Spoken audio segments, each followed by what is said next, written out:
infinite complacence, people went to and fro the earth about their little affairs, serene in the assurance of their dominion over this small, spinning fragment of solar driftwood, which by chance or design man has inherited out of the dark mystery of time and space.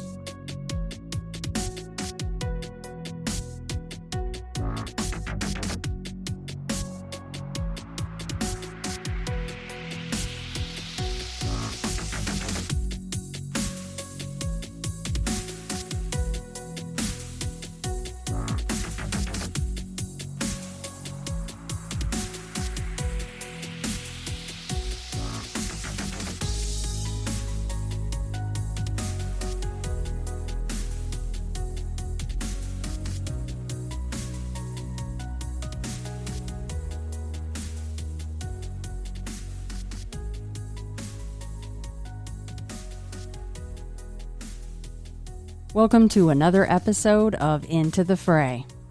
If you're new here, I hope you're enjoying it enough to head to your podcatcher of choice to rate and review the show.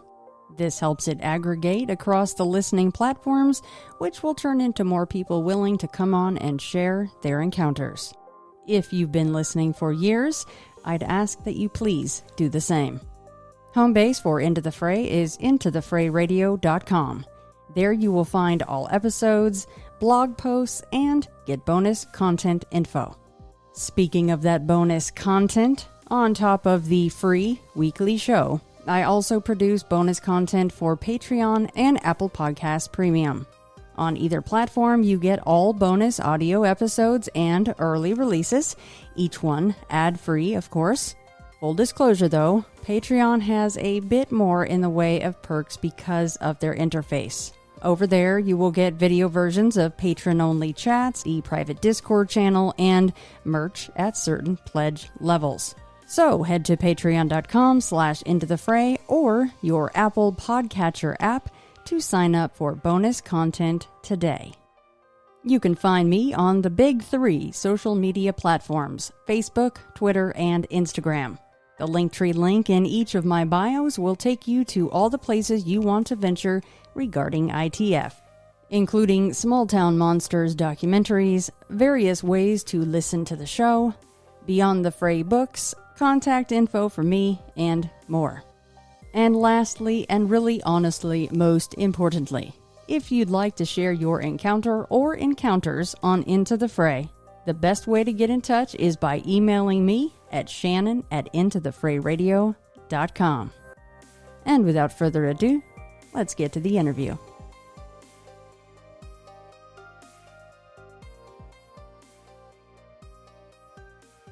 So on this episode of Into the Fray, I welcome Craig Crawford on with me, and he is the author of the Project Threshold series of books. And if you guys listen to Into the Fray, I'm sure you've heard a few ads peppered in here and there for Craig's works. But he has come on today to share what I am assuming at least some of these experiences would likely be the catalyst for, writing some of the maybe experiences covered in they're fictional works, right? But maybe some of them are based on some of these stories. Welcome on, Craig. Hey.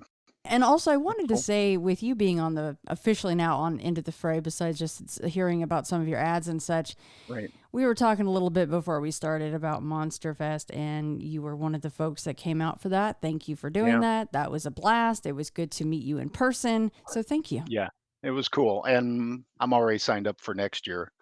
So We've got a hotel booked and the whole thing. And actually, Nikki Marak has too. Oh, is she coming back too? Good. Yep, everybody had a good time. I think it'll be the same, for the most part, that same group, again, I hope, and then maybe some others from what I'm hearing. So there's a bunch of us over on Patreon that are talking about who's going, and I've got my room, and I got the tickets, so that's excellent. Well, I got to meet you, and then Stan Gordon, and Cliff Baragman was there. I mean, there were so many cool people, plus a bunch of other podcasters, and honestly, that Friday night, impromptu down at the bar was just amazing. Yeah. It was Yeah. it was like the red carpet at Grauman's, man, as far as I was concerned. It was like everybody I've listened to and read and all of this stuff, and everybody was there. It was it was a blast. It was all of us weirdos just joined Right, together at the hip, right. and it was really nice just to and we also all talked about some normal stuff, but also some really Yeah. weird shisa too. So it was great. Mm-hmm. Yep. Mixed It in was with a good. little bit of alcohol, nothing wrong with that. Well, you know, Kept the bartenders busy, and we will again loosens next the year. tongue. Yeah. Oh, they were a wagon. No, so okay. So, I mean, of course, at the end, I'll have you plug the books a little bit more Sure. formally. But as I mentioned in the intro, I've never actually asked you this, but I'm assuming, after I got your email, that some of these had to have played a part in your fictional books, right? Yeah, I mean, probably more like is inspirational peripheral as opposed to actual things that I've run into. But Mm-hmm. I, I've always had odd experiences all throughout my life. So that kind of created a curiosity. And then I was in grade school and I found this book in the library, and it was uh, Monsters, Giants, and Little Men from Mars by this Daniel Cohen, and it covered the whole gambit of cryptids. It was Bigfoot and Loch Ness, but then also, like folk stuff like the Hodag and just all kinds of crazy things, aliens, everything. And it just, I mean, it just started something for me. And I've been following that stuff since I was a kid. So, but I think it kind of honed in because I've had weird kind of paranormal experiences and even a couple cryptid possibly related things that, all throughout life. And yeah, so it is maybe not directly inspired a specific story, but it's definitely, I love the water cryptids, so I find ways to work those into stories and all of that stuff. That's funny you just mentioned Daniel Cohen. I think he was back when I was a teenager, especially after I had my experience. I started to get, of course, this happens. You Yeah, see something strange, then you're just all we could do was go and search for books back then. And I think he was one of the first couple of books that I I think got. so He too. was quite prolific back in Yes, the he had a day. ton. And yeah, he just kind of laid it out there. I mean, Yes. and it was cool. And like I said, it hooked me. I think that in conjunction with just oddities and things too, but it made me want to dig even further into all this stuff. Your email was parceled out, not in succession as far as when they happen, but it's parceled out as far as Right. subject matter, which I'm totally cool with. So, I mean, I'm sure that you have the list in front of you just like I do. I I printed it do. out and I'm ready to rock. And I don't care where you want to start. I reached a point where, I can't remember what catalyst started it, but I'm like, "Oh my god, I need to write this stuff down or I'm going to forget it." And the more I wrote, the more I'm like, "Oh yeah, but this also jogged this memory and then yep. this happened." And I think I'm cool talking about the face in the window thing. Okay. It's That's up it's to still you. creepy, but Yeah. I'm better with it. I actually got new information about that this year, so Okay. which is interesting.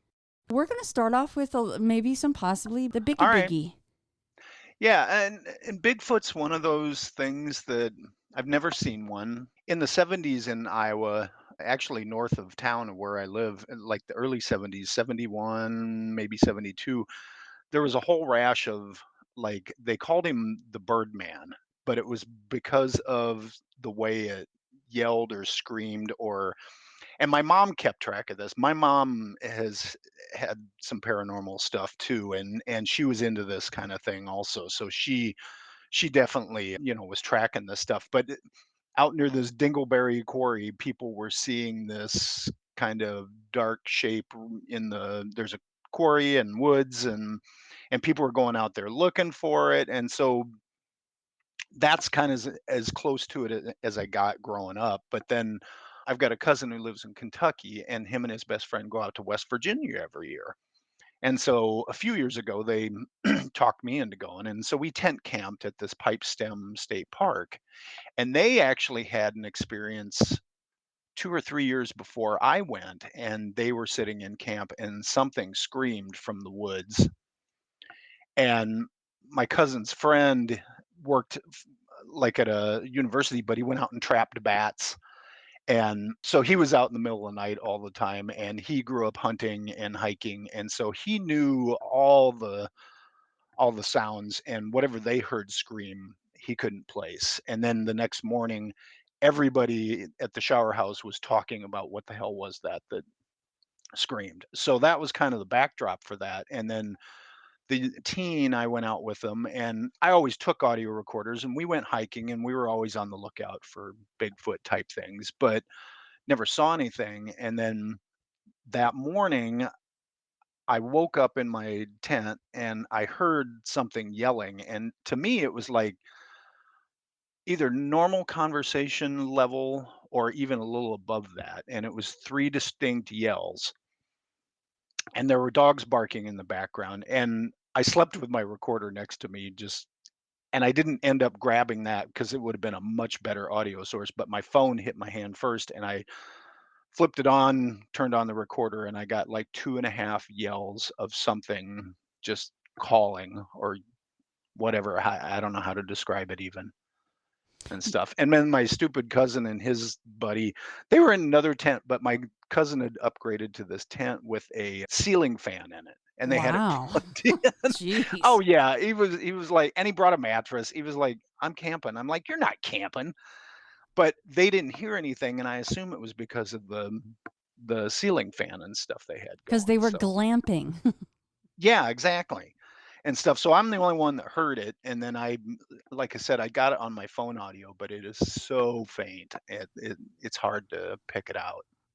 Yeah, the original one especially was faint. And I say original because there was the original recording, and then Nikki Maroc of the Yep. Peep podcast, the People Experiencing Everyday Paranormal, as you said in the beginning, helped clean this up and amplify Yeah. those couple of howls a little bit. So let's go ahead and play those. Okay. Now, this one, it's not looped, right? This is not a looped recording. No. I'm only going to No, no, play no. the very first part Yeah, because that's it's where the howls are, right? So, and then sure. I think I recorded for like a minute or two hoping right. it'd sound again, but it's really, yeah, just like the first 10, 15 seconds. But I will say, and I'll let it play through to where it does get some dogs. At least it sounds like dogs Yeah. barking in the background. They kind of started to lose their minds after the couple of Mhm. howls. So, all right, let's play this a couple of times, Okay. and I'll cut it and say, okay, let's play it again. That way, people know it's not a looped Yeah. situation.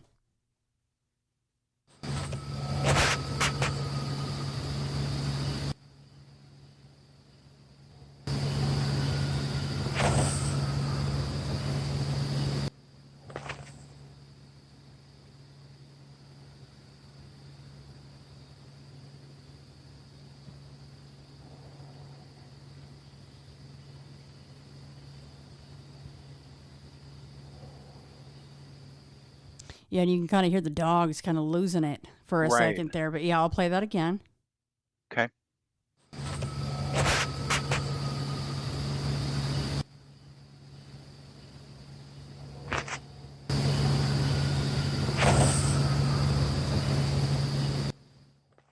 So definitely eerie at the very least. And Yeah. honestly, if it was me there and I got that on recording and I heard it with my own ears, I'd be like, damn it, I wish that these guys had heard this too.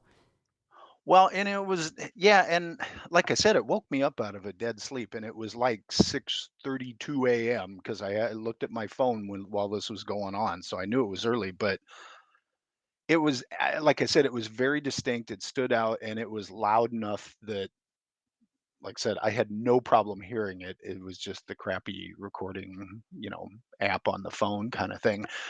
The odd thing to me about it was, I'm into Bigfoot stuff, and I heard it. I recorded it, and then I laid there for a bit, and then nothing else happened, and then instead of getting out of my tent or even being curious, I was like, "Huh, that was weird," and I went back to sleep, and I don't quite understand that response even to this day. It's just like I said, I'm into the Bigfoot thing, I wanna see one, and it did not even pop into my head to get up and get out of my tent and go look around. I don't know. That was odd. It is strange, but we hear that a lot, don't we? And it's not just Yeah, with we do. Bigfoot stuff. It's with it No. runs the gamut. You're like, oh, that was maybe this or that, and I even if you like you said, I'm even into that, and I still was like, Right. let me go back to sleep. Yeah, and that's the weird too. I'm into this cryptid stuff, and the 2 or 3 times I have run into that type of stuff, that is not my first, gut instinct that, "Oh my god, I'm seeing a cryptid or coming across one." It's like, "Huh, what the hell is that?" Right. And I don't know, but I thought it was odd because then I slept and I didn't wake up for I don't think I woke up till like 9 o'clock then after that incident, and then I spent the rest of the morning listening to my phone trying to crank it up and figure out what I heard. Now, what did they say as far as once you played the recording for them? Does it match the sounds that they had heard before?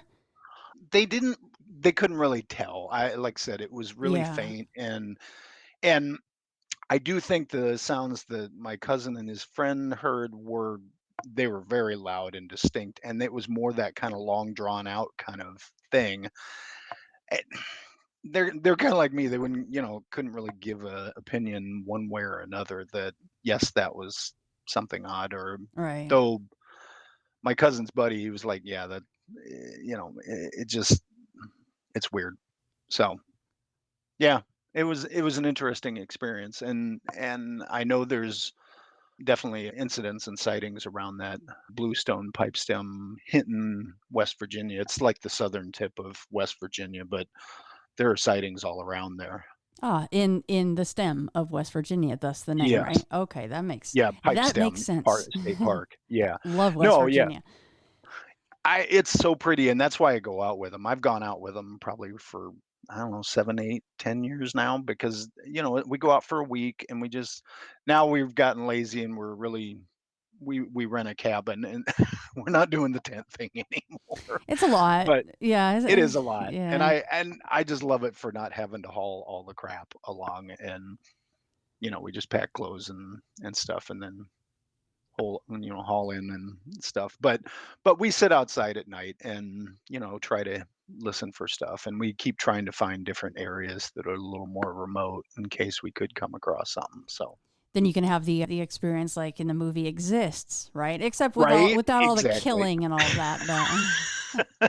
Yeah, it's kind of funny. My cousin, he goes back and forth. He's like, I kind of want to see one, but I want to see one at about 250 yards away That's on a bluff. specific, not And 200, not 300, 250. yeah, he's like, I don't need to be 20 feet from the thing when Well, we what run about across you? Do it. you feel the same way? I mean, you've heard Um, a lot of experiences. Are there some you're like, that's on the no list? I, it's weird, but I think I think it would freak me completely out. But I would like to see one close enough to get the real feel and details on it. I still don't know whether that would just kill it and I would never go back in the woods again or if it Right. would just push it along, but I'm okay having that moment Willing to take of a the close up. chance. Yep. Yeah, And that's then how I if, feel. move out of Iowa and head to Chicago and never step foot in a tree again, maybe that's what happens, but You're like, I'm going to stay in the concrete trees because of something that happened to me. right? Yeah, then you're like, I'm going to write a different set of books Right. and stay in the Yeah. city. So Cool. now we're going to move on to the subject of ghosts. Okay. I've had several kind of ghost related things. The biggest of all was I worked in childcare for a long time and we were part of a church for a while and then it was a long story, but we ended up moving into a assisted living facility for older people that they weren't using any longer and we bought it from them. It was a nice one story 6,000 square feet. And we turned the apartments into classrooms, and there was a big central foyer. And so we remodeled that in 2003, and then we moved in. And it was probably 6 months or so, but then there was just a ton of stuff that started happening and it wasn't just me it was people all over the building and teachers and stuff experiencing weird things, sounds, seeing stuff, having things happening, and it got so prevalent that we keep or kept a notebook in the kitchen and people could just come write stuff down when it happened because it was happening that often and that many different people were running into weird stuff. So I was like an assistant director at the time. Well, I was a teacher when I had the first experience, and I was in a room at nap time, and it's dark, and the kids are sleeping, and we're listening to music, and we wrote notes to the parents. And I was sitting at a table, and I happened to look up, and there was a closet corner with no door or anything. It was just kind of like a niche or a cubby hole. And there was just this woman standing in the corner. And I can still remember what she looked like. I mean, she was wearing kind of just brownish tannish. She had a tan skirt and some kind of button down or a tan skirt and button down shirt and then kind of shoulder length brown hair and glasses. And I saw her for just a couple of seconds and then she was gone. Which, I'm like, okay, that was weird. And then I took my turn out of the room and I was talking to my director and I told her what I had seen and she stopped and she's like, "Oh my God, I saw that lady in another room in the building." And she said it sounded like exactly the same woman that I had seen there. And then a few years later, I shifted out of the classroom, was working in the office as an administrator, and the teacher in that room that I had worked in, I was talking to her one day and she said, "Oh my God, the kids are playing this silly game. There were like 4 or 5 kids led by one kid, and they would go into that same corner and they would fiddle about for a bit, and then they would scream and come running out yelling ghost." And that was just kind of a fun game. They weren't scared. It was just, and I thought, how that's too coincidental for that to be just random. Same room, same corner. I don't know. It was bizarre. And was this to the two of you that admitted that you saw her? Was this a younger type of a person or possibly one of No, the she residents? was older. I think it was a Okay. resident. She looked older. I'm crappy with age, but I would guess, I don't know, 50s, 60s. Yeah. Yeah, she was older. Well, at least you And had someone to corroborate the well, sighting. that's what I thought too. I mean, I thought I was, just maybe I was imagining things. I mean, it was pretty crisp and pretty clear, but it was there. And then, the director and then the kids game too was another creepy thing. I mean, it was just kind of, yeah, there was something going on in that room. I've got a really good friend and she worked there too. And we actually ghost hunted that place 2 or 3 times and would go in on like a Saturday night and we took cameras and she had an EMF detector and we had audio recorders. The very first time we ghost hunted it, I mean, we brought in, brand new stuff and every battery and everything we had died in the first half hour. Mm. I mean, all of it. Her video cam, my audio recorders, everything. And we had brought extra stuff and had to go back out and kind of, change out batteries, and then she ended up having to plug in her cam and stuff because everything was brand new when we went in there that night. So I thought that was kind of interesting. Yeah, that's always kind of cool when things get drained. You just, especially if it's Right? everything, then you kind of go, well, there's Yeah. something going on here. Right. If it had been just one thing, I'd have figured, okay, the batteries I put in were Right. junk, or I didn't put them in like I thought, but it was everything.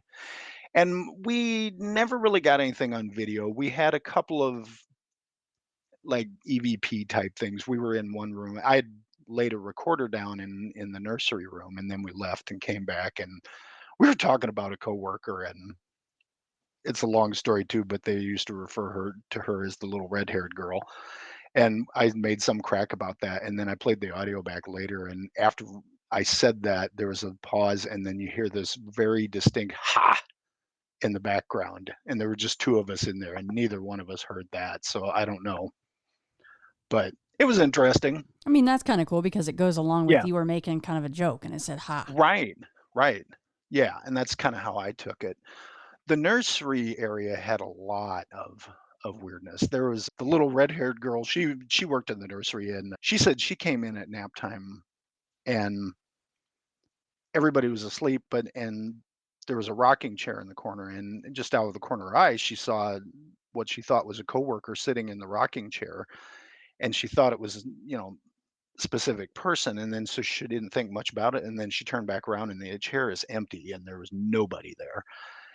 And so that freaked her out enough to come tell some people about it. And then the little guy's side where they're like 0 to 6 months, there was a series of like 4 cribs and there were 2 teachers in there. And at nap time, most of the parents would bring in like those mobiles you hang from the ceiling to, you know, amuse and entertain the kids.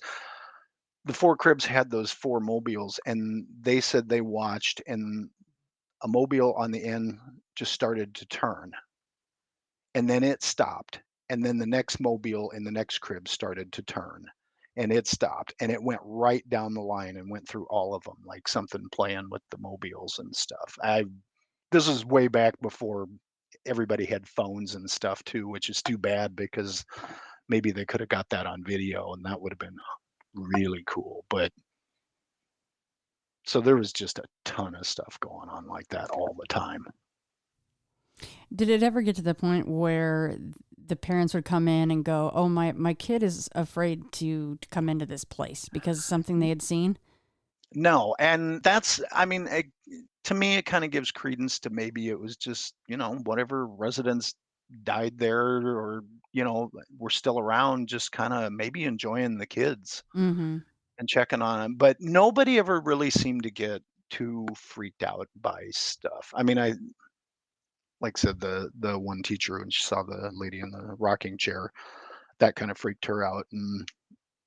But nothing. I had one night I was working late after everybody went home, and I was in the office doing stuff, and all of a sudden I just heard this banging going on down the hall, and it was like, and it, who knows? It was an older building, so it could have been pipes, but it was pretty loud, and I was too chicken to go wander down there by myself and check it out. But it was odd. It went on for 10 or 15 minutes, and just periodically I'd hear a couple bangs, and then it'd go quiet, and then I'd hear a series of more, and I I wouldn't go down there. I don't blame you. Was this so when every time it started, was it like in threes? Was it rhythmic every time it Oh, started? Any no, number?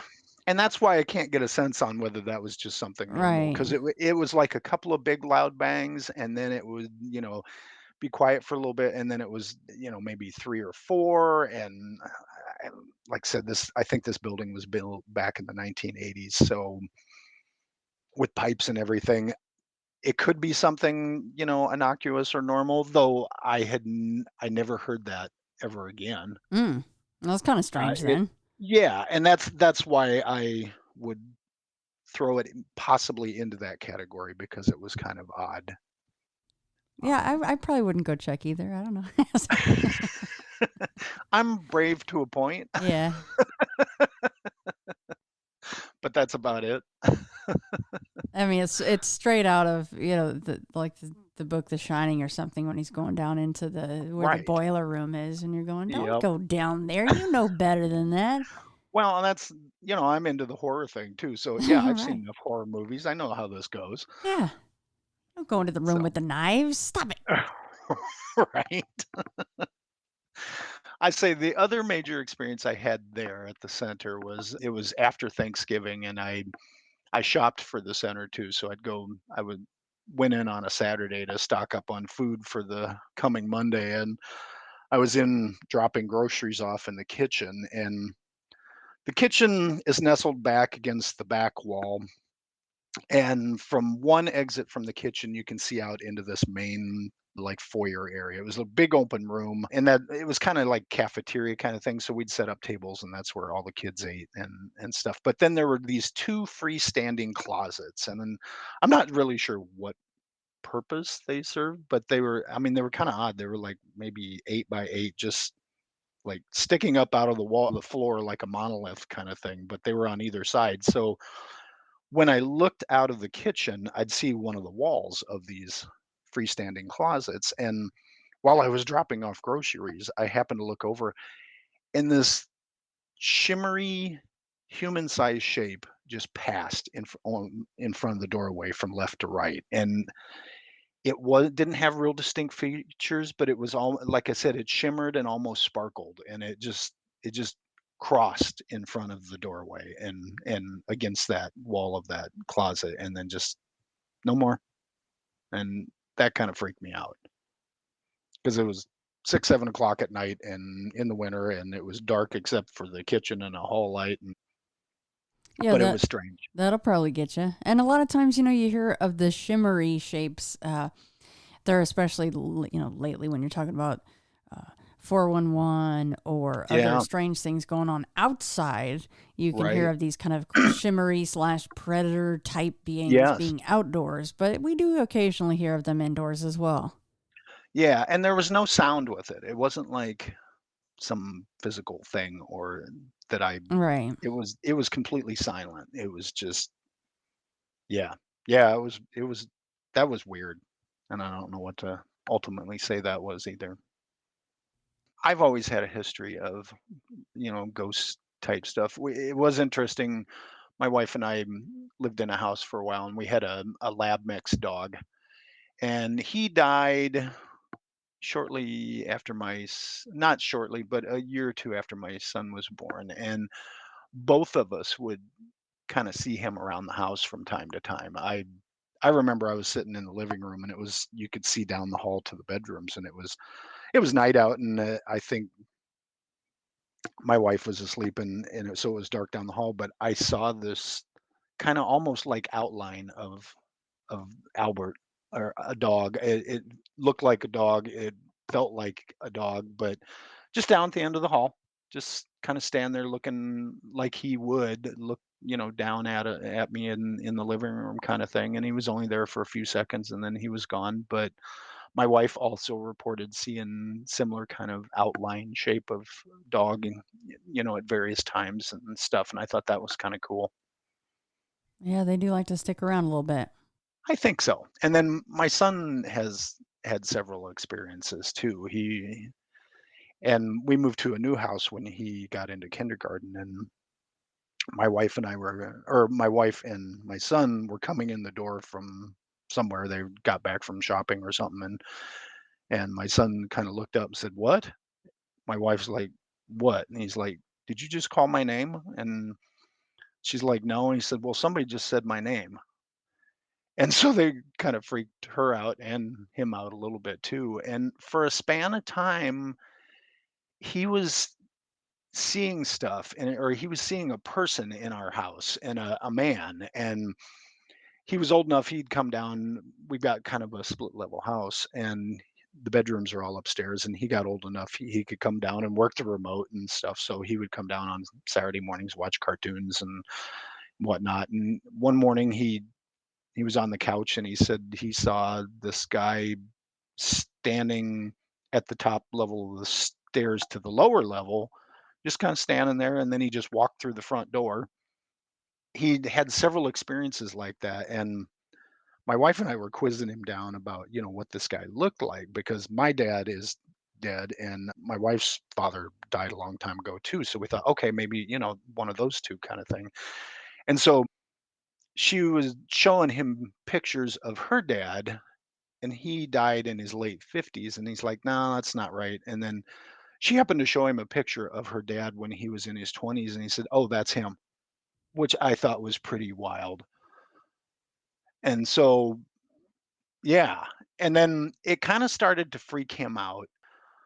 I knew enough about ghost stuff and reading on spirits and things too that my wife she finally talked to my son and said, "Is it he's really bothering you?" And he's like, "Yeah, it kind of freaks me out." And so she just kind of said out loud in his bedroom, he said, "Okay, Dad, you're starting to freak him out. Back off." Jack quit seeing him around. So take that how you will. We hear that sometimes, don't we? That it's not always because the running joke is, whatever clothes that you're gonna pass away in, those are your ghost Uh-huh. clothes and all this, but it's not always how they choose to come back and be Right. seen. And I thought that was an interesting detail that it was when he was younger and it Right. looked like that as opposed to like you said when he died. That's not how you move on or how it ends kind of thing. I mean, I guess that's how. I mean, I would like to come back in my 20s when I Right? was feeling my Your best, prime. and yeah, skin looks the best. You're ready to rock. Why not Right? come When back I like when that? I when I still had hair. Yeah. So that makes sense. But at least he respected the fact that Jack is like, yeah, I'm not liking this so much, Mom. Right. And it's interesting with him because he's not really into this stuff like I am. He doesn't even really like to talk about it all that much. So I stay away from that. Though I don't know what it means, but I get in certain places, situations, and I just get the creeps. And that's the best I can describe it. It's just like, almost kind of tingling down the back of my shoulders, kind of freaked out, and I kind of get on high alert, and always been that way.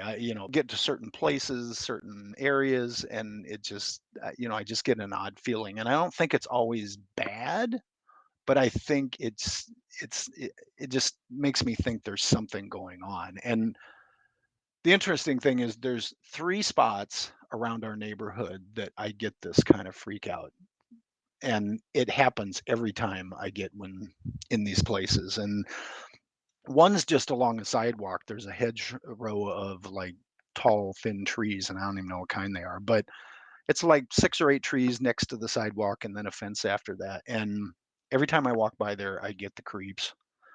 And then down from our house, there's like a wildlife trail and a creek that runs along it, and just as you head onto the wildlife trail from the sidewalk, where up from where we live, there's like this little island across the creek.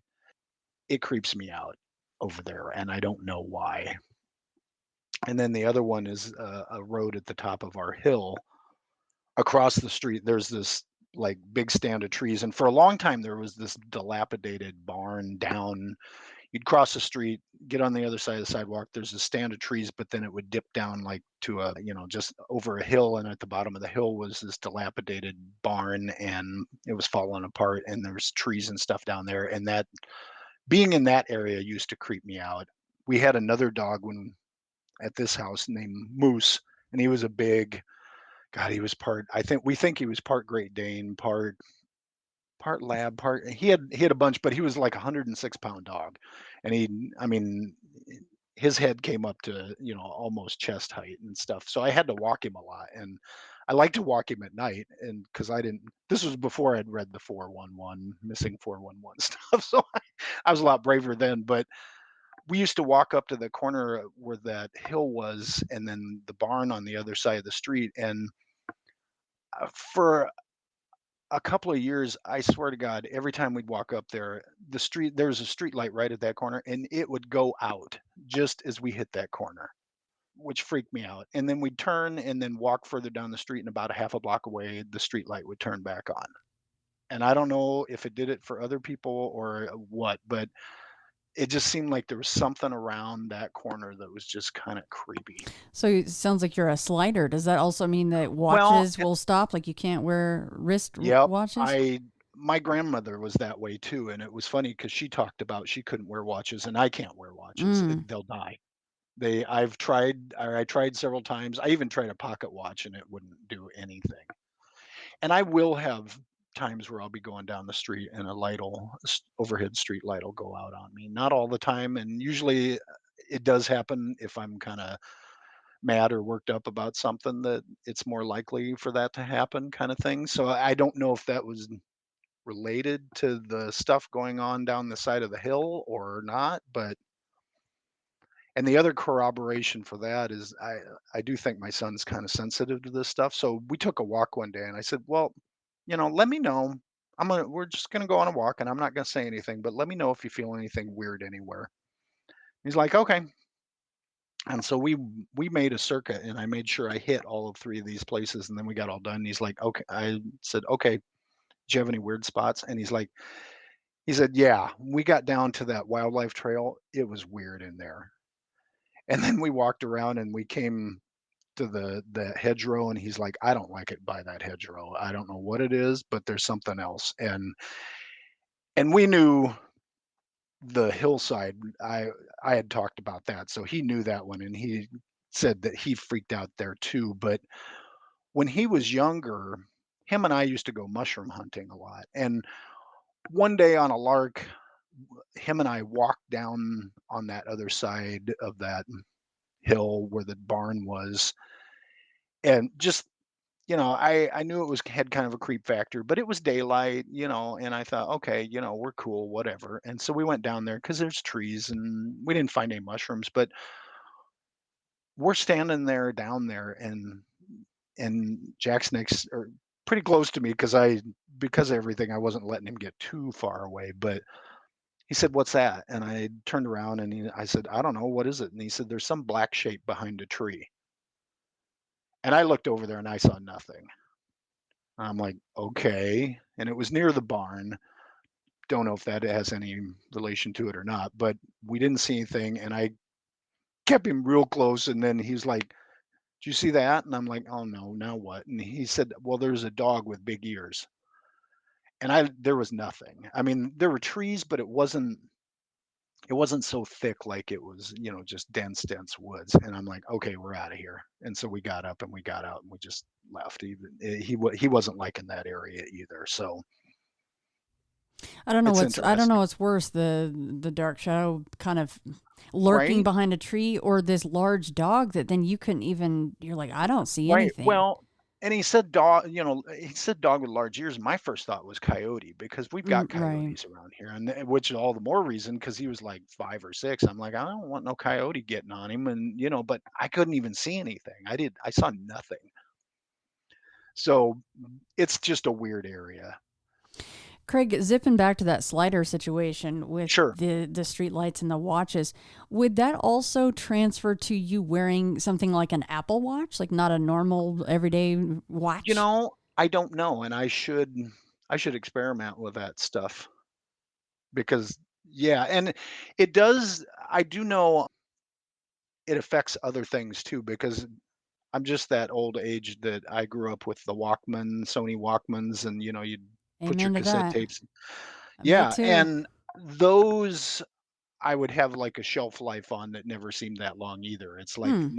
mine would always have problems or they'd die eventually, and the other thing is I run into computer stuff. I work on a computer for work and writing, but especially like at work and stuff, I'll have glitches or weird things happen on my computer and then the tech guys will come in and say, "Well, we've never seen that before." Mm. I'm like, "Well, of course not."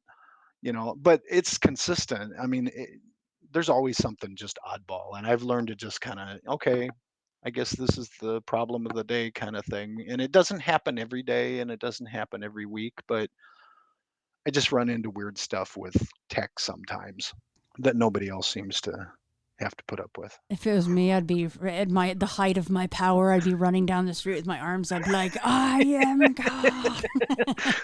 See if I can learn how to throw out an EMP.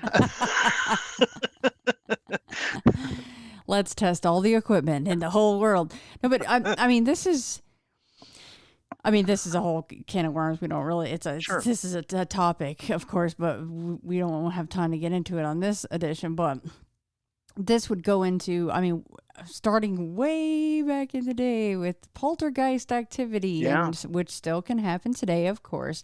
But you take someone like you that has this natural kind of EMF field that just affects things around you. I guess. Take somebody that has it times 10, plus they're Sure. going through puberty, and they're, as you say, if you, especially if you're angry, right, you take a Yeah. pissed off teenage girl and put her in her room or whatever's going on, things are going to go Yeah. down. So that plays into that. Right. We maybe don't give ourselves enough credit for what we might affect around us.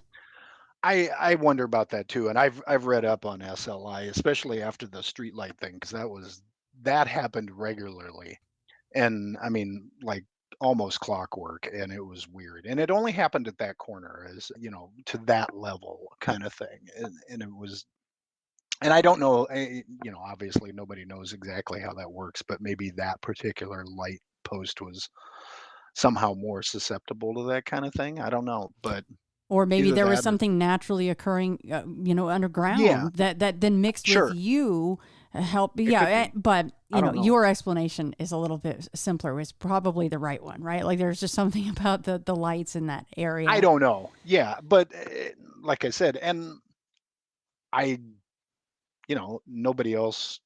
I wasn't hanging out at that corner to see if it happened to Right. anybody else.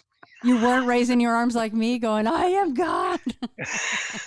That's right. Seeing if I can short out the car driving by, Yeah. kind of thing. Yeah, but yeah, it's all interesting stuff, and And I do seem to have a history of all kinds of weird little things like that. So I don't know. Yeah, and My this is mom's side of the family definitely. My dad, not so much, but my mom has brothers and sisters, and almost all of them have had some kind of weird experiences and stuff. So yeah, you got that bloodline thing going I on think then. so. I think so.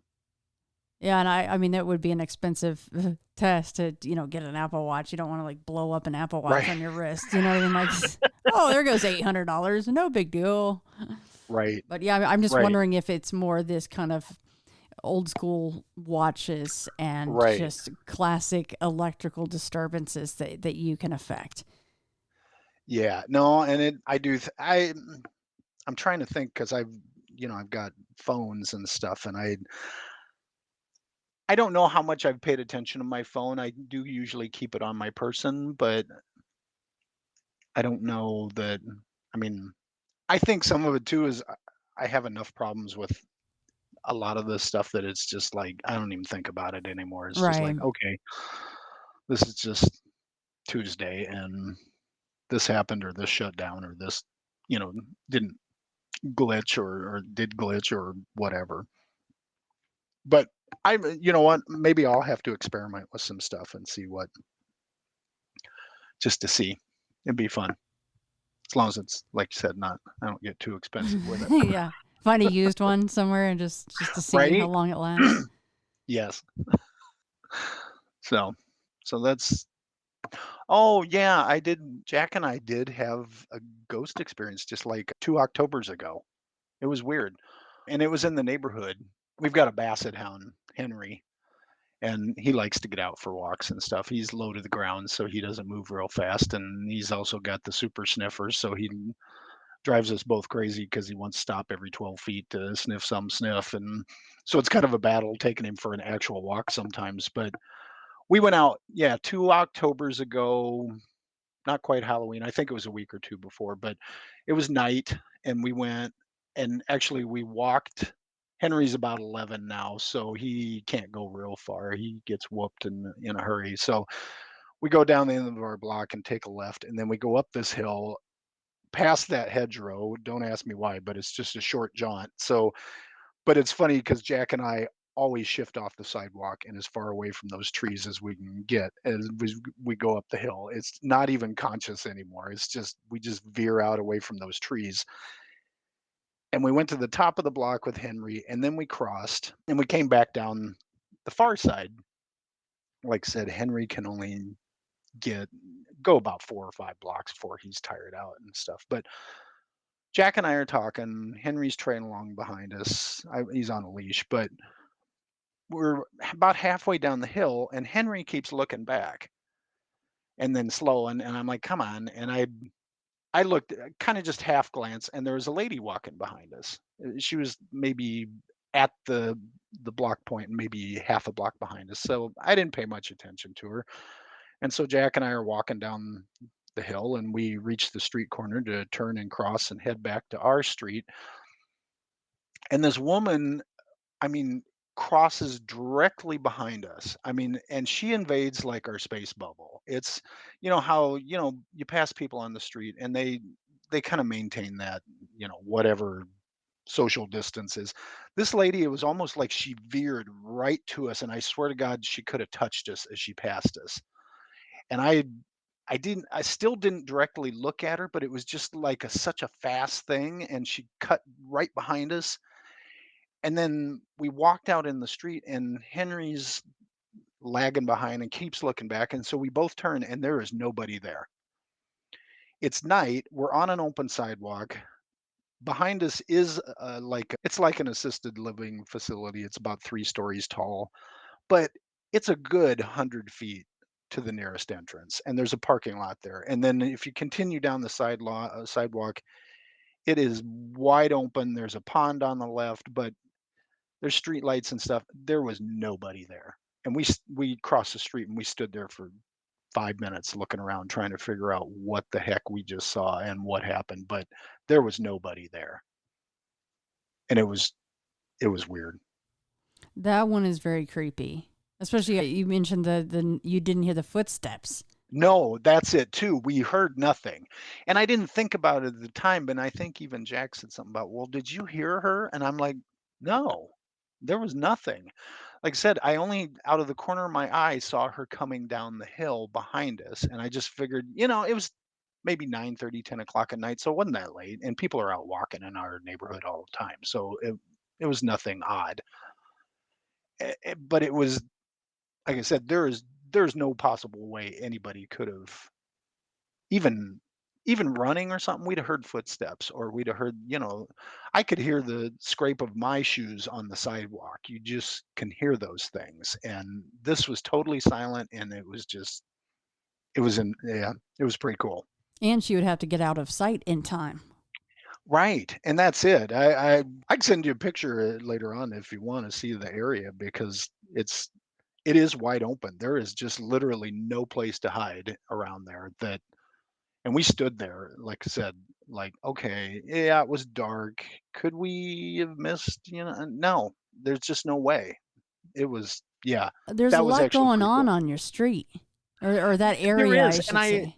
I need to kind of try to see if I can find any history of this area, but I'm not quite sure how to do it. And I lived in Iowa City all my life, and I grew up here, and the side of town, the west side of town where we live now, when I was growing up, there was a high school, this West High School, and then it was just all cornfields and farmer fields and stuff. So it's just been in the last probably 20 years that houses and things have really built up over here. So I don't know what's going on in our side of town, but there's some. It seems like there's some creep. It's almost like you need to be strapping on a GoPro or something. Not that it would I maybe should. work with you, but Well, there is that. Actually, I should try it though and see if I could get something. Just go wandering and see if we pick up anything. yeah, That's a good worth a idea. shot. No, I'm gonna do it. Yeah, that could be fun. Well, maybe. Maybe, yeah. Maybe there's some things you don't want to find out or see or capture because you live Right? there. I mean, Yeah, well, I say daytime, it's not too bad, I don't think. well, nothing Though, scary in the daytime, but well, you still gotta mostly, walk yeah. the dog and go out Right? sometimes at night. Yep, that's true. Yeah, so that I think that's kind of interesting, and like I said, it seems like my kid is kind of got some attunement to that kind of stuff too. Absolutely. But like I said, he doesn't like to talk about it, which is fine, and I don't push because it's kind of freaky stuff. But he doesn't even like talking about the incident with the lady passing behind us on the sidewalk. It Mm. kind of freaks him out and stuff. But he's also a lot more practical minded than I am. He's very much math and science kind of kid, so it may just not equate with his life plan. Well, and obviously you have some sensitivities, and so does your son. So I wonder if there happened to be a third person walking with you, if they would have even seen her at all. Right. And that would be interesting to find out. I thought it was cool that Henry kept looking back. He obviously saw something, Right. which is interesting. You saying that made me think my cousin from Kentucky, we visit them fairly often. But and he knows I'm into all this stuff, and he kind of is too, and like he's the one that waffles back and forth on wanting to see Bigfoot. But we were having a conversation last year, I think, and he said it's odd, but he said he only ever has any kind of weird experiences when he's with me or his best friend. He said on his own, he never runs into anything. But he was out in Anderson County in Kentucky fishing with his buddy, and he said he was like wading out into the stream. And he said this rock came out of nowhere, and it was a big rock. And it didn't just come shooting from the side, it came kerplunking straight down into the water about 25, 30 feet away from him. And there are woods and trees around, and he did not see where it came from, but he said this was a big rock, probably 30, 40 pounds, and it just came straight down kaplunk into the water around him and stuff. So, and then, his experience with hearing the screams and stuff, that was with his best friend. And So I thought that was very interesting and insightful too, that he doesn't have experiences unless he's around maybe, I don't know, people who are in tune to this stuff or just people who are more inclined to have these kind of Right. experiences. And I don't know what that means either, except it does seem like some people jibe with this stuff or run into this stuff more often, and then there are other people that just never have any experiences or rarely. I wish I could get the group or the team or the cash together to really study this like cross section, like a scientific kind of study on people and what they're open to and what they're not and what they run into and what they don't. Well, and it seems the family history always plays so much into this. Right, and it does. It just seems like, yeah. So what do you want to move on to now? Wherever you want to go. I think the next thing, I know we went out of order a slight bit there, but that's what I like because that's where the Sure. conversation goes. But the next thing is the Iowa River incident. Oh yeah. Yeah, and I've only had a couple of what might be cryptid experiences, and I'll do this one, and it was like the 90s, and my best friend, he had a couple of the jet skis, and we'd take him out on the Iowa River every now and then, and just go tooling around and jumping waves and doing that kind of stuff. And this one particular Saturday, we were out, and he shot off in one direction to go. There was a boat that went by, so he wanted to jump the wakes of the boat. And I was just kind of trolling along and not really paying attention to anything. And I happened to look down, and I'm probably, I don't know, 20, 30 feet from shore. But between me and the shore, there's this long, dark shape just cutting through the water. And it was longer than the jet ski, and it was really thin. I don't know, maybe not even the big around as like a telephone pole. I don't know how big, but and it was churning through the water up and down. It wasn't side to side like a snake, because that was my first thought. I was like, is that a snake? And then I'm like, I hope not, because it's big. But it was, like I said, it was doing that up and down swimming thing, like that not even fish do. And the weird thing was I was looking at it, and my first thought was not, "Oh my god, I'm seeing a water cryptid or something." I'm like, "What the hell is that?" And I just trolled along with it and I was going really slow. And the jet ski was not churning up that much water or making that much noise. And I was just following it for, I don't know, 20, 30 seconds maybe. I don't know. And the more I looked at it, the more I could not figure out what the hell it was. And it was dark, almost, really dark gray or black. And it was just doing its thing, and then I decided to swerve toward it to get closer to it to see if I could get any more details, and the whole thing just went choom, just under the water, and it was gone.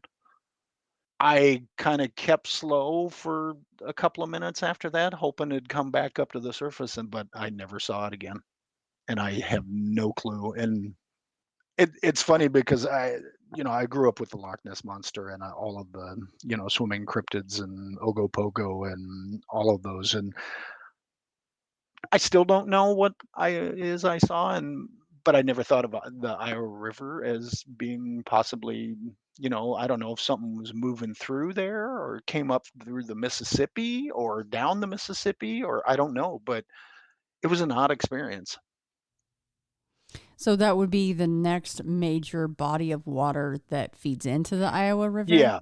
The Mississippi comes up actually from I think the Gulf of Mexico, and it runs up north, I think into Wisconsin or something, and maybe even up further. I'm not sure, but yeah, the Iowa River feeds into the Mississippi, and that's all I could think is that maybe something came up through the Mississippi or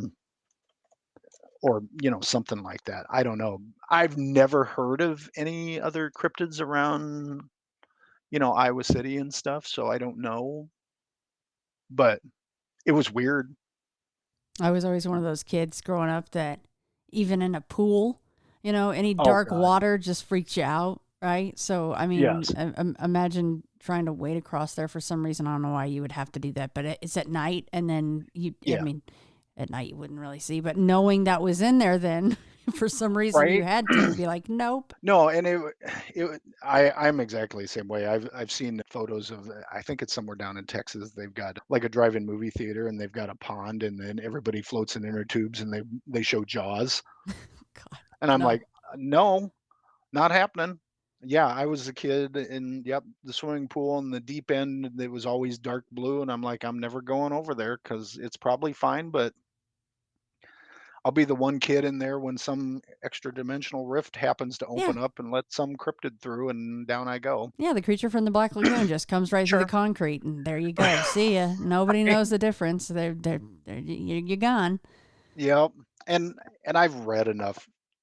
I mean, I've read books and books and books on sea serpents and even the lake critters and stuff. And I have waded out into the Atlantic up to my maybe waist, and that's as far as I've ever gotten. I've never swam in the ocean, and I probably never will. Yeah, I got a big old case of the thalassophobia going because I'm like, no, I've read too much and seen too many movies, and I'm just fine, thanks. Yep, space and the ocean. Those are two things. You screw with it, then chances are you're going to get Right? bit. Right. And my best friend always gives me shit, and he's like, dude, if even if there is something, it's got to be like 1,000,000,000 to 1 that you'd run into it. And I'm like, yeah, I won't win a lottery, but that would happen. You're like, do you know my luck with such things? No, I'm not doing this. Right? Yeah, you're like, Yeah. Right. billion, take that number down, son. Right? Yeah, we're talking 1 in 10. Yeah. You're like, let me go show you at the street light over here what's going on. Right? Things are attracted to me. And then so yeah, I honestly, I play that against all the known animals that I can come up with, and it fits more cryptid than it does anything I can come up with. It, like I said, it wasn't swimming right for snake. I've seen plenty of snakes in the water, and they swim side to side. It's that vertebra, the way it works, and this thing was churning up and down. And it wasn't until we got all done and got to shore, and I was telling my buddy about it, and that I really started thinking, dude, that fits the parameters of everything you've read about. And I'm like, I didn't even think about cryptid at the time, and I don't know why. I think it was more that confusion and curiosity of what am I looking at? And I wasn't trying to pigeonhole it or figure out, or put it into that place. It was just like I was really trying to honestly figure out what the heck I was looking at. Right. No, very cool. I mean, Yeah. unless it's like dark water, like I said. Either way, Right. the ocean or any body of water is creepy. So there you go. Yeah. Yeah. If I can't see all the way to the bottom, I'm pretty much out. The only other cryptid possible thing that I had was when I was in college. I was dating this girl, and I didn't have a car. I walked everywhere, and she lived on the north side of town, and I was more central. And so I would walk to her place. And the first odd thing, and it wasn't, I don't think cryptid related, but there was this park between her house and my house that I could cut off a lot of time if I'd cut through it, or I could follow the streets and probably take an extra, half mile around and stuff. And so a lot of times, like a Friday or something or a Saturday, I'd head out to her place, and it'd be dark, and I'd come up to the edge of this park, and there were some nights I would walk through there without a flashlight, and it wouldn't even bother me. I knew the trails. We'd played there as kids. I knew everything, so I knew it inside and out. But there were other nights I'd walk up to the edge of that park, and I would just get this vibe, and I'm like, oh, I'm not going through there tonight. And I'd walk the extra half mile all the way around and all the way back, and I would avoid going in there. And I don't know, I never tested it. I never went ahead anyway. I just listened. And I was like, okay, it's a bad feel out at night. I'm not going in there. But then, the next week I wouldn't even think about it. I'd hit the edge of the park, and I'd get no weirdness, and I'd walk straight through it in the middle of the dark all by myself, and it was no big thing. And I don't know if I was picking up on something, or I've just freaked myself out or what, but it was a thing. It was something. That's what Definitely. If you get that yeah. primal instinct, then you should listen to it. Well, that's what I think, but maybe I'd have had more cryptid experiences if I hadn't listened to it. I don't know. But this one particular night, went over to her place, and we were watching movies and stuff. And I went home. It was, I don't know, 2, 3 in the morning and stuff. And her family were farmers, and so she had this property at the edge of town, and they had cows and fields behind that and stuff. So it was kind of this. It was a paved road, but went up through the trees and around back to this Dodge Street, and so I left her house, which I'd done, 100 times before, and I left her house, walked up the road, and between her house and the next house, big lots and there was probably I don't know, 50, maybe 100-foot stand of trees between her property and the next property. And it went back, and it was, pretty black, and no moon that night, I don't think. Or if there was, it wasn't enough to give light by. And I was walking past that stretch of trees, and something screamed at me. I mean, it was just loud. It was huge, loud, big, I don't know how else to describe it. It just hit me, and I just froze for a second. I mean, it was it was so loud I could almost like feel it, kind of thing, and it just and scared the crap out of me.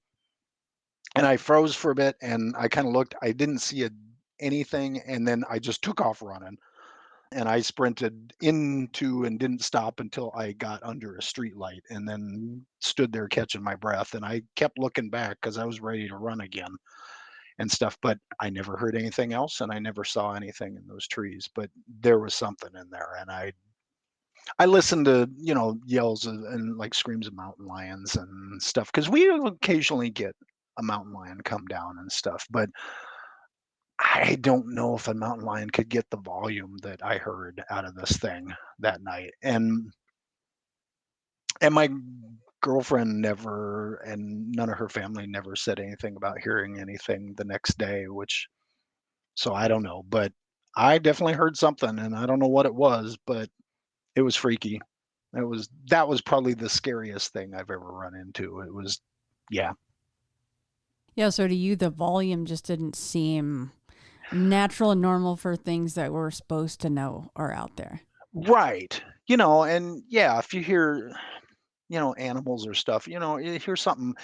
I'd say, if it was a mountain lion or something, I'd hear some kind of growl or something, or yell, letting me know that I was in its space, or it was coming into mine, or something. But this was, I mean, it was just like blasting all around me. It just, yeah, I mean, it was just like concert loud.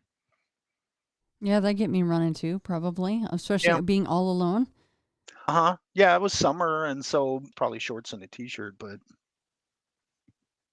I can guarantee I broke some records that day on running, because Burning some calories.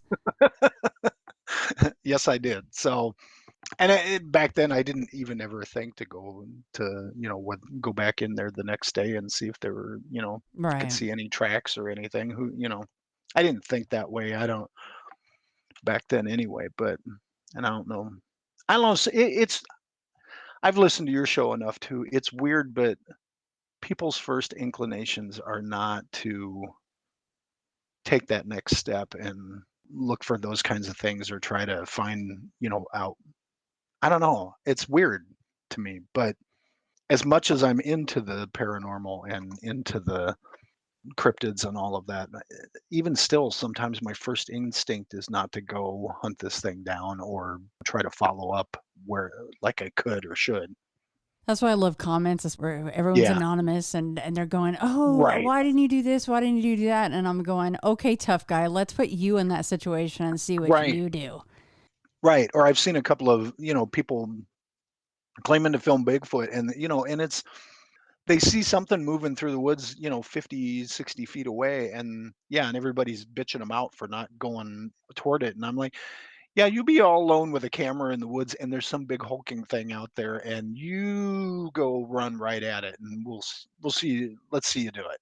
Yeah, after the initial shock of, "Oh shit, it's real." And now I'm just going to walk Right. casually toward. I mean, there's so many factors. So Yeah, I like the tough guy comments. I do too, because it's just not real world. It's No. It's silly. No, because none of us know how we would react in that situation. We can hypothesize how we would Sure. react, but until it happens, and that can go for normal everyday situations, a holdup at a Right. store or what, you're like, Yeah. oh, I would have disarmed him with my high kick to the Right. head. You're like going, okay, bub, you don't know. Yeah. All of those kind of comments take out the emotional factor and Absolutely.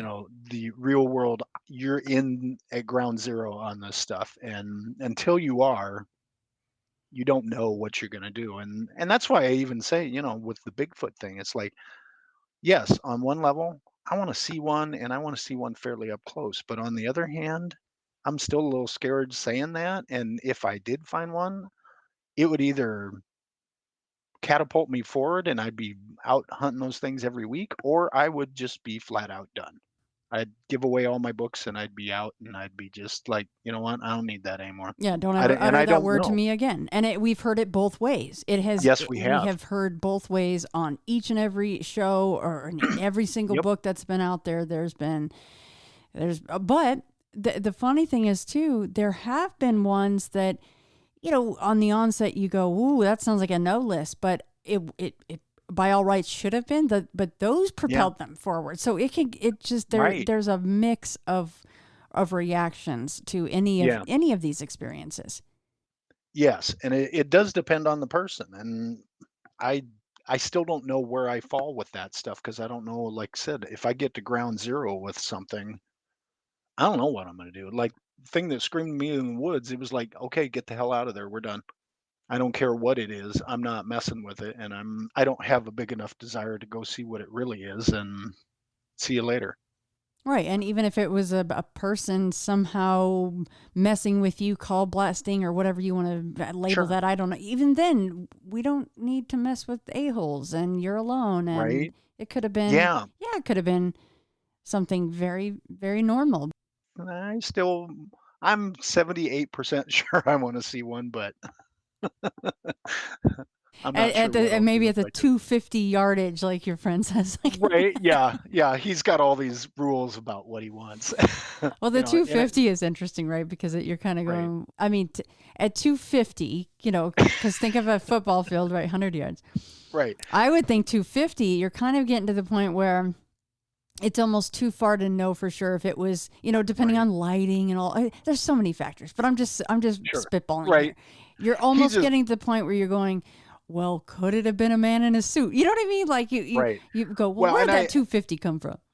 yeah, and I think his real point, is he wants it far enough away so that if he sees it and suddenly decides he Chooses to needs to run. run, Yeah. he's got plenty of time to get to wherever he needs to get to In before it theory. gets to Yeah. him. In Yeah. theory, yes. And I think that's the I get ultimate it. because he's kind of like me. It's like he wants to see one, but he doesn't want to see one, All right. right? Kind of thing. So yeah, it's just kind of a funny. Well, because I've said But the I same totally get thing. I it. mean, having it, you want it to be close enough to where you know for a fact, as I already said, that Hmm. it's not a Yes, person in a suit or somebody monkeying around, pun intended. right. But then again, when you're that close, what is that going to do to your psyche, or what is that going Right. to do to change the things that you love to do? Which we've again heard it a lot Yeah. on these shows. Yes, and it is funny because it changes everything. I mean, that is just a standard. How many people have you had on your show that just like, this changed my entire life? And it does.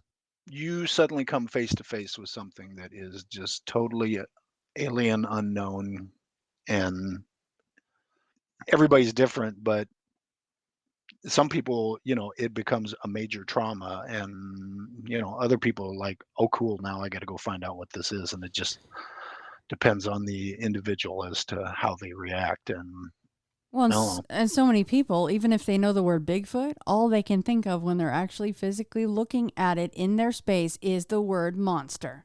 right, yes, because that is a moniker too. That is, Loch Ness monster, all kind of and TV sells that too. It's because that is what sells. It's the scary, it's the creepy. It's not. Well, I wonder what this is that's out here. It's Well, because when you have this situation where you might be armed for bear, as they say, right, with something quite large as far as a weapon goes, meant to take down something large, and then you're looking at what you're looking at and going, I'm going to need a bigger boat. I'm going to need a bigger gun, right? And you're going, well, this could dispatch me very quickly if it wanted to. And I think that's the difference between the keyboard commandos saying that why didn't you do this, or I would have done that, and somebody that is seasoned going out, whether it's for that purpose or just to go hunting, and then they run into something so life-changing that even if maybe you even have an inkling that it's out there, until you're face to face with it, it's not going to sink in. It's not real. Yeah. Yes. And that too, it's like, I know enough about guns to know, like some of these hunters, they're packing a 357 Magnum. That's a big gun. That'll bring down a lot. And, I've heard, on your podcast or somewhere, a couple of these hunters, they've got those and they're like, I was afraid to shoot it. I was afraid it wouldn't kill it. And I'm like, damn, Yeah. it was that big, that imposing, and it looked that tough and strong. Maybe they would have, but maybe they wouldn't have. And if you're scared and freaked out anyway, it's hard to maintain any kind of composure and actually shoot straight. Correct. It's not like the movies. And so, when a hunter says something like they've got, the big high powered rifles, the 30-06s and that stuff, and they're afraid to shoot something, then that means that they ran into something significant, whatever it is. Craig, please let everyone know where to find the Project Threshold series of books, and let everybody know if they're, if you want to, or if there's anything coming up in the future, if it's not a top secret thing. Sure. Yep. Project Threshold is a science fiction horror series, and it is based around the idea of multiple dimensions. And Project Threshold is a group that tries to keep this stuff shut down, remove entities, kill them, incarcerate, or drive them out so that us normal people can just live our lives. And you can find out about it at projectthreshold.com. It's actually a serial of 4 books. That's the 4th one's just come out, and you can find them on Amazon, Apple Books. Just type in Project Threshold, and there's Team Berger, Team Talese, and Team Riker with an I, and it's a set of stories that all kind of connect up by the finale. So it was a lot of fun writing them, and it really my basis in cryptozoology and paranormal and all my experiences, I have no doubt they played a hand in shaping wanting to write this kind of set of stories. So thank you for having me on. Absolutely. Yeah, I would hazard to say they definitely did. And up next is the Moon Man series by Craig Crawford. Right. Yeah. So I'm actually working on the second set of Project Threshold stories right now. I've got about 7 or 8 done, and I've got a theme, and I know where I'm going with it. It'll probably come out next summer, fall, probably like this one did. And I'm also publishing short stories all the time. If you go on Amazon, I have an author page, and everything I've published in the last 3 or 4 years is on there. So it's about 20 some stories I've published with different presses and magazines and things. So it's just ongoing. Yeah, don't stop. Why would you? When you got all that good stuff in your brain, you got to get it out. But everybody, I will link everything that Craig has mentioned at intothefrayradio.com in this episode's show notes. Tune in next week for part 2 of my chat with Craig Crawford. And again, you can visit him at projectthreshold.com.